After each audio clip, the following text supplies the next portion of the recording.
मग आज हे प्रवचन पण करायला कोण? तोच करायला. हा एकदा भाव आला की फार मोठं आपलं काम.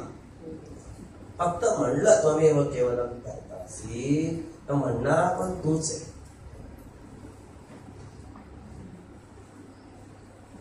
ईश्वर सर्वभूतानां हृद्देशे अर्जुन पश्यति भ्रामयन् सर्वभूतानि यंत्ररूढानि मायया.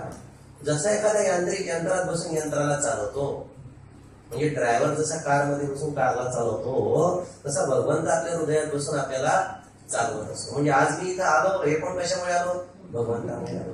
जे बोलतोय ते पण भगवंतामुळे आलो. मी तुमच्या घरी जेवायला आणि त्याच्यानंतर मी काय म्हणणार, काय भाजी खराब केली हो, येत नाही तर कशाला करता? कोणाला वाईट वाटेल? कोणाला वाईट वाटेल? ज्याने केली त्याला बरोबर. मी विचारलं नाही कोणी केली, म्हणजे मुलीने केली का सोनाने केली का सासूने केली, पण जिने केलं तिला बरोबर.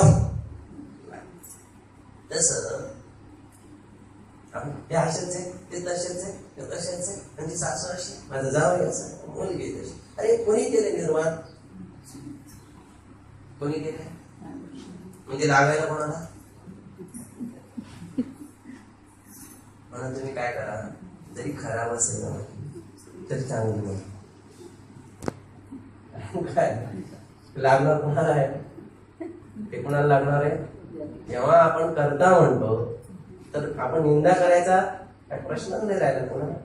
कारण तो जो काही करतो तो एकदम परफेक्टच करतो ना, तो चूक करूच शकत नाही. मग तुम्ही कोण आहे त्याच्यात चुका काढणार आहे? स्वामीजी तुमचं प्रवचन चांगलं निघालं, करणारा कोण आहे? मग चांगला वाईटचा काही प्रश्नच, तुमचे जीवन पण जाणार. म्हणून जो म्हणला गणपती अत्तरशीर्ष त्वमेव केवलम कर्तासि, त्याला अधिकारच राहिला नाही कोणावर दोष काढण्यात. कारण सगळा करता कोण आहे?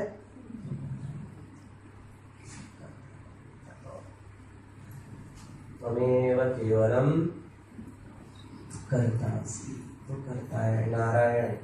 म्हणून तक्रार करू नका, जे जसं आहे त्याचा स्वीकार करा.